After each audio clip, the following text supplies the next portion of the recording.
Medical education is profit మోటివ్తో నడపలేరు అనే ఒక నిర్ణయానికి ప్రపంచం అంతా వస్తే మనం మెడికల్ ఎడ్యుకేషన్ని ఆరోగ్యాన్ని మేము వ్యాపారం చేసుకుంటామని మనం చాలా గొప్పగా చెప్పుకుంటున్నాం. గొప్పగా చెప్పుకోవడమే కాకుండా ప్రైవేటైజేషన్ వేరు, పీపీపీ వేరు, P4 వేరు అని కూడా చాలా గొప్పగా చెప్పుకుంటున్నాం. అంటే ఇది చాలా హాస్యాస్పదం. అంటే ప్రజల్ని 6 కోట్ల ఆంధ్రుల్ని ఇన్సల్ట్ చేయడం, ఇది అంటే నమ్మడానికి కూడా ఒక నమ్మశక్యమైనటువంటి విషయం. ఇది పార్టీలకు సంబంధించిన వ్యవహారం కాదు, ఒక వ్యక్తిగతమైన వ్యవహారం కాదు.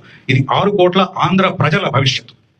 ఇది ఈ రోజు వ్యవహారం కాదు. అది 33 సంవత్సరాలు ఇంకా తిరిగి ఇచ్చేస్తున్నారు. 33 సంవత్సరాలు అంటే ఇప్పుడు 2025లో ఉంటే 2058 అప్పటికి అంటే ఈ 33 సంవత్సరాలు ప్రజలు వ్యాపారం చేసుకుని ఆ తరువాత మళ్ళీ తిరిగి ఇచ్చేస్తారంటే ఇస్తారా? ఎన్ని పీపీపీ ప్రాజెక్టులు ఇచ్చారు? అసలు పీపీపీ ప్రాజెక్టులు అవసరం ఉందా? పీపీపీ ప్రాజెక్టులో ఏమిటి పార్ట్నర్షిప్? మనం ఉన్న పబ్లిక్ రిసోర్సెస్ అన్ని, స్కేర్స్ పబ్లిక్ రిసోర్సెస్ అన్నీ కూడా, ల్యాండ్, మనీ, ఇన్ఫ్రాస్ట్రక్చర్, ఇవన్నీ కూడా ప్రైవేట్ వ్యవస్థకి అంటగట్టేస్తున్నాం. తీసుకోండి, మీరు ఎంత కొంత ఇచ్చేసేయండి. ఇవన్నీ కూడా బంధుమిత్రులకి, ఆ పార్టీ సంబంధించిన వారికి, ఆ కుల పెద్దలకి వీటిని పంచిపెట్టడానికి చేసే కుట్ర ఇది.